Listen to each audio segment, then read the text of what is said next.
Who you see here is the face of what all is wrong with modern journalism. This is Benjamin Dixon, and he was one of those who exposed all of the truth about the Jaheim McMillan shooting. His social media presence is what allowed all of these BS lies to come forward and be propagated about the officer's involvement in the shooting.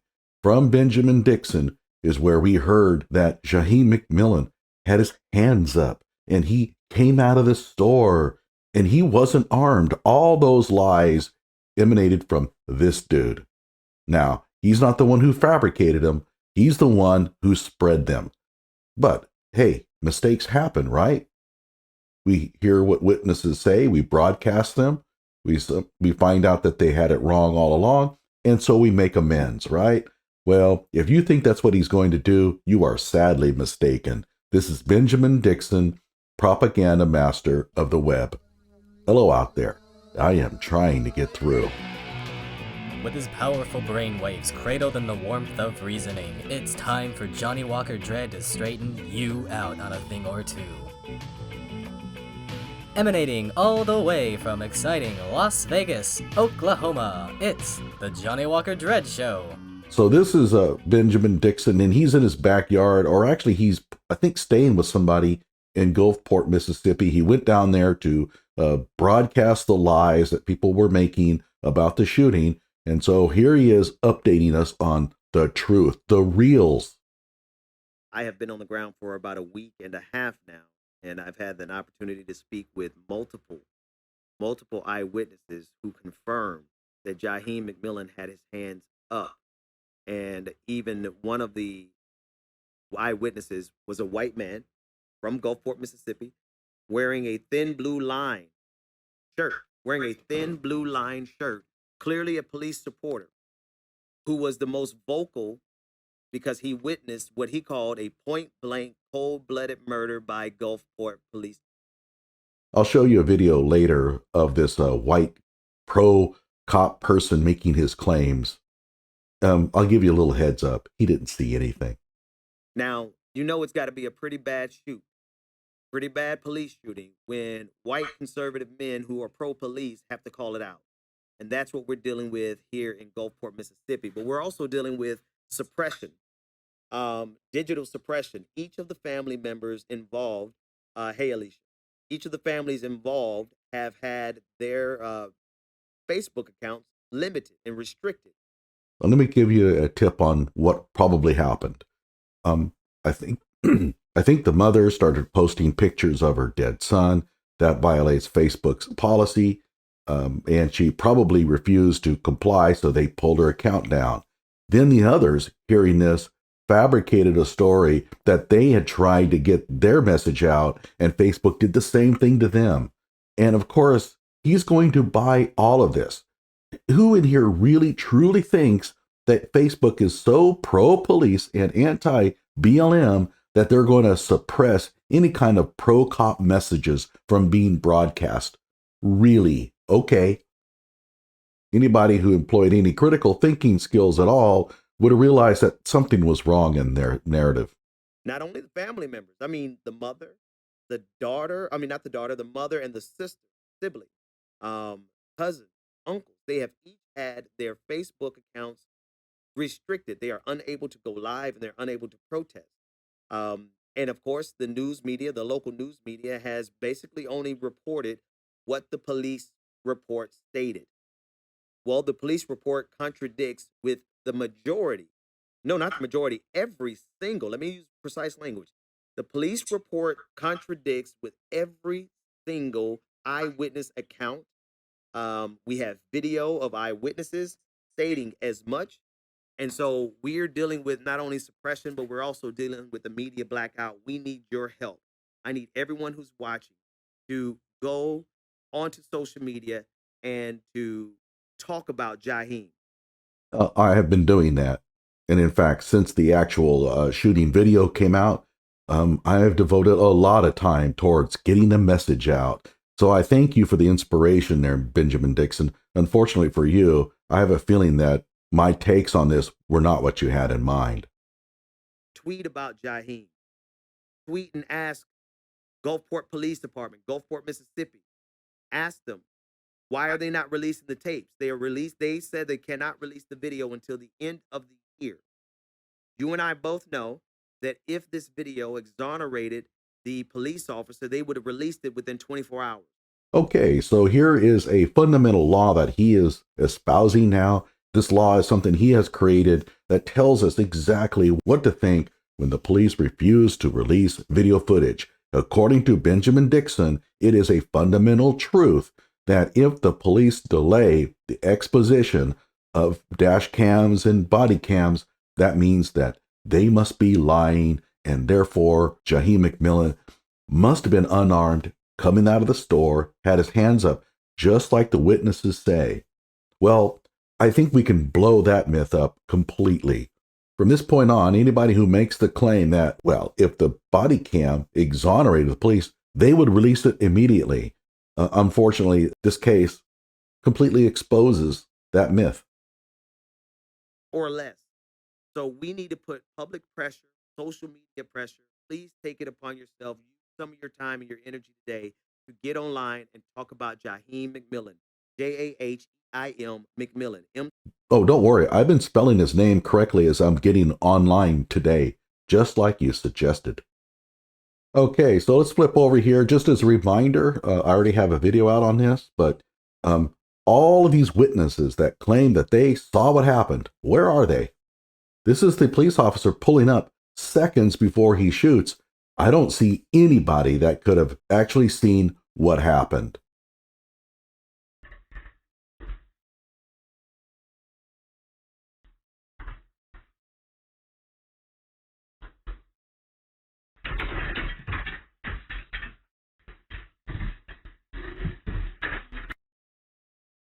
All of the witnesses agreed he was unarmed because they saw it with their own eyes.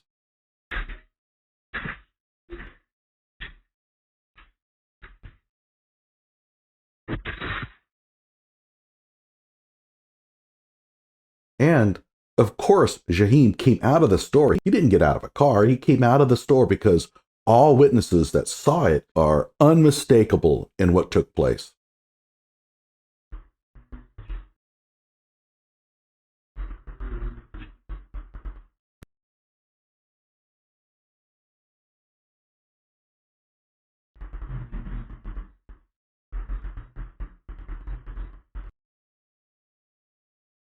And all those eyewitnesses that we rely on to get it right, they all claim that he had his hands up because they saw it. No doubt about it.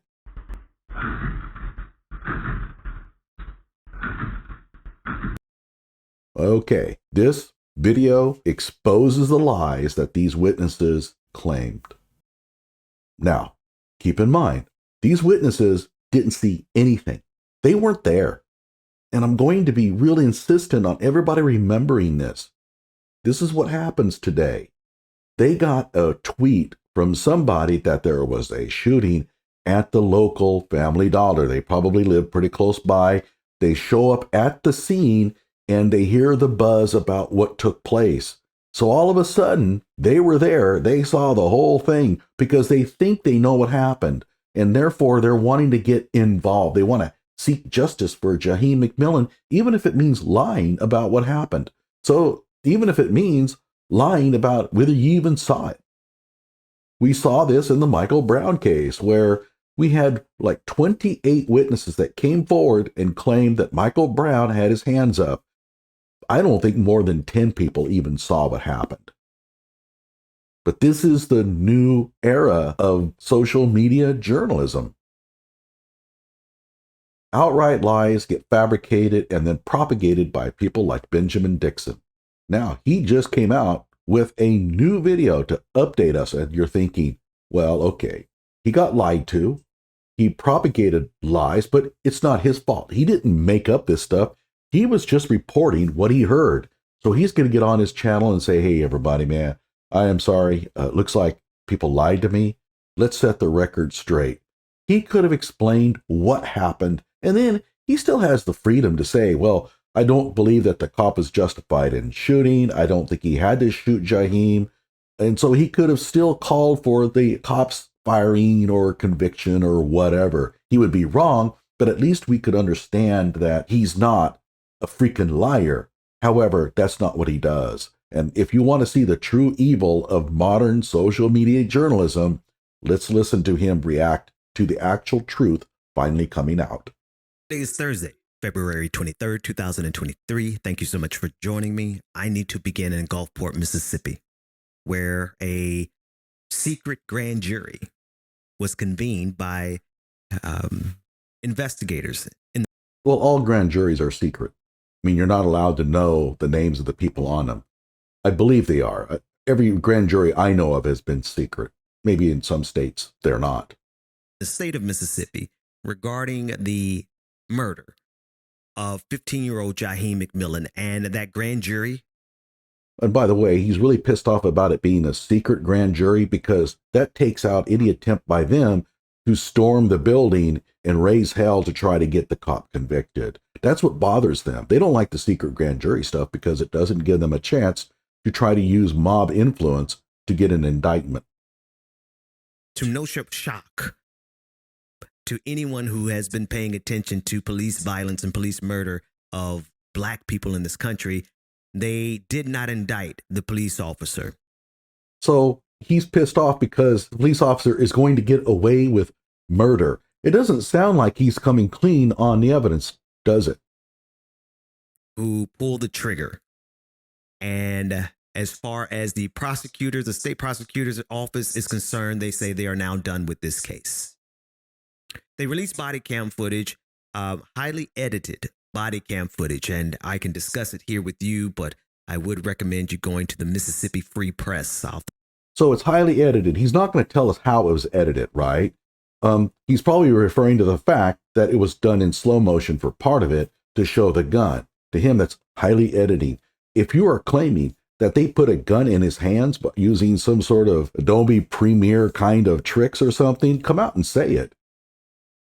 He's not going to because he realizes that that's not the truth.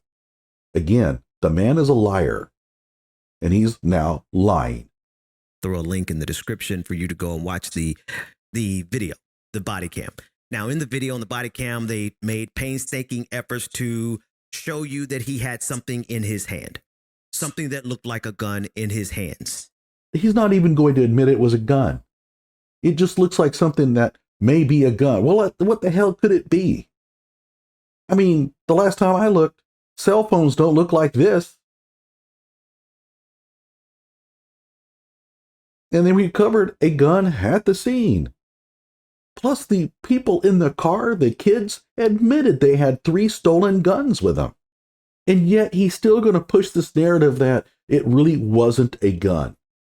As he ran away from police officers. That makes it sound like they shot him in the back as he was trying to flee from them. No, not exactly. That part doesn't seem to matter in America, especially if you're black, right? Running away from police officers is a threat to police officers. You remember Walter Scott shot 5 times in the back as he ran away. Walter Scott wasn't armed. This kid was. How dare you compare the two? The actual governing statute here is Tennessee versus Garner, a very similar case, but Garner was armed. However, the police were ruled in Tennessee versus Garner as being unreasonable, but the Supreme Court laid out some guidelines in their ruling that basically states that you can shoot a fleeing suspect if he poses a threat to the community.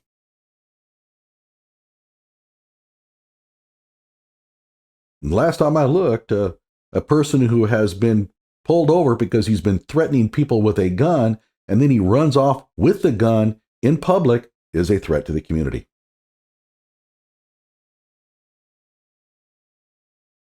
In this case, the officer who pulled the trigger, you could finally see he had less than 5 seconds to ascertain what was going on before he unloaded on Jaheim. Now, here's the most important thing about it. The first officer to encounter Jaheim with whatever that was in his hands, the first officer who saw Jaheim with the very same thing he had in his hands that the grand jury is saying is reason enough for them not to indict this officer.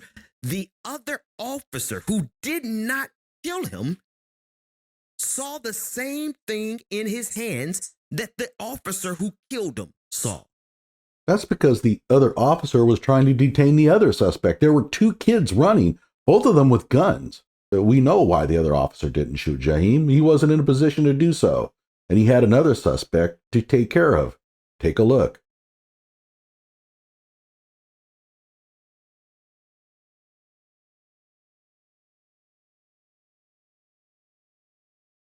So why is it that the first officer who encountered Jaheim McMillan, again, go to the Mississippi Free Press to see the video. The first officer who encountered Jaheim McMillan did not pull the trigger.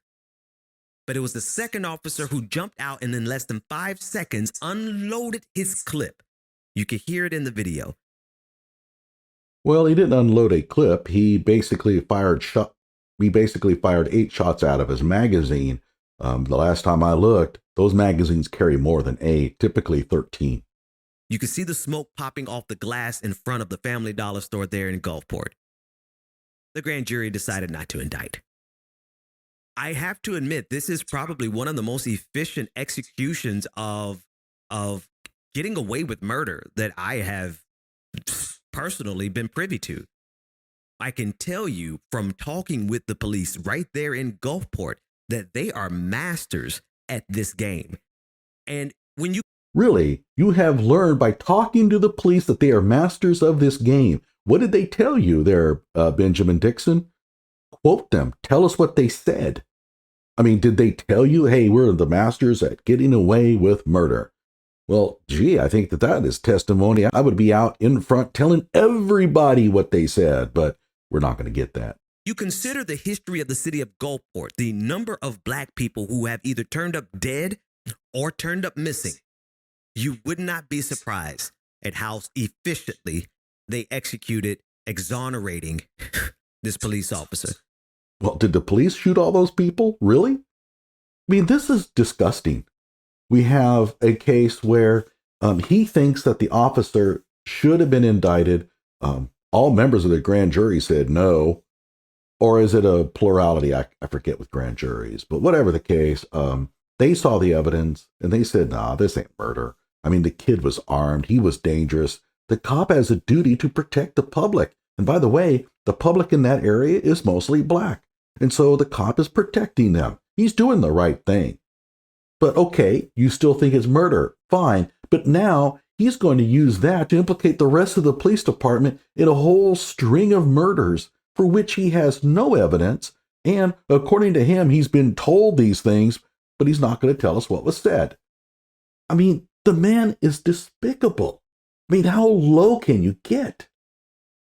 And this is supposed to be a journalist. So as it stands right now, there appears to be no justice for Jaheim, 15-year-old Jaheim McMillan, who was killed in front of a Family Dollar store as he ran away from police officers. The grand jury has cleared this police officer in the killing. I have been in touch with organizers there in Mississippi, and I'm listening to them as they are deciding what their next move is going to be. But I believe it has to be holistic. I believe at this point, we have to address this thing at a systemic level in the state of Mississippi. We could certainly do it in every other state because it's not as though police aren't killing us in every other state, but there's something particularly nefarious about what's going on in Mississippi. The hubris, because you have to take into consideration now, if there's a state that has gotten away with so much blood on its hands. I mean, remember Emmett Till was 15 and he was killed in that state when he came down one summer from Chicago. Emmett Till and Jaheim McMillan have nothing in common. Nothing whatsoever.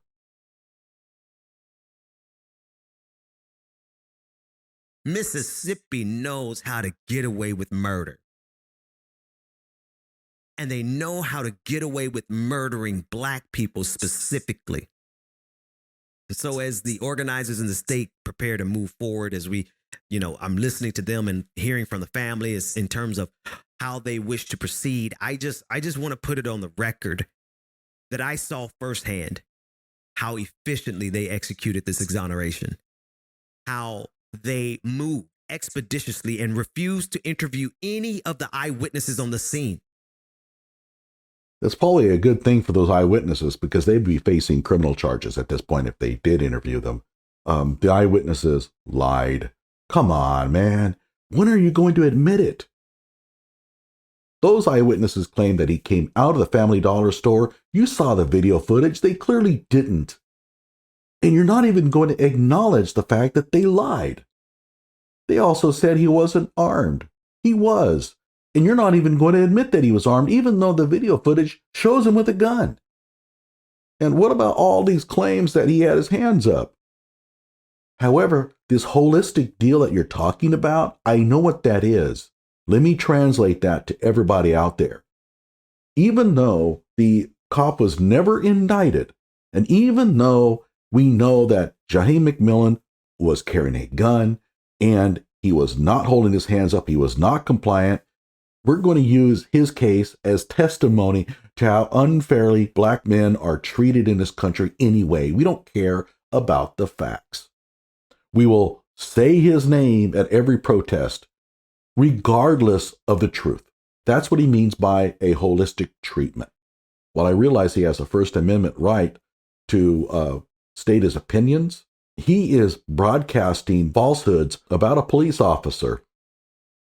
And if you don't think that that has any effect, look what the lies did to Darren Lewis, the police officer in Ferguson, Missouri. Witnesses who yelled at the top of their lungs. I think I have a video. I can go find a clip for you and play it.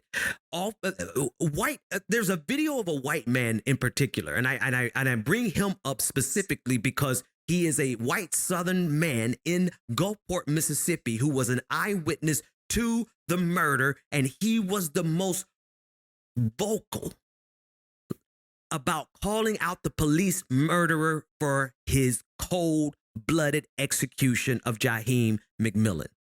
Well, let's take a look and see what that man was saying.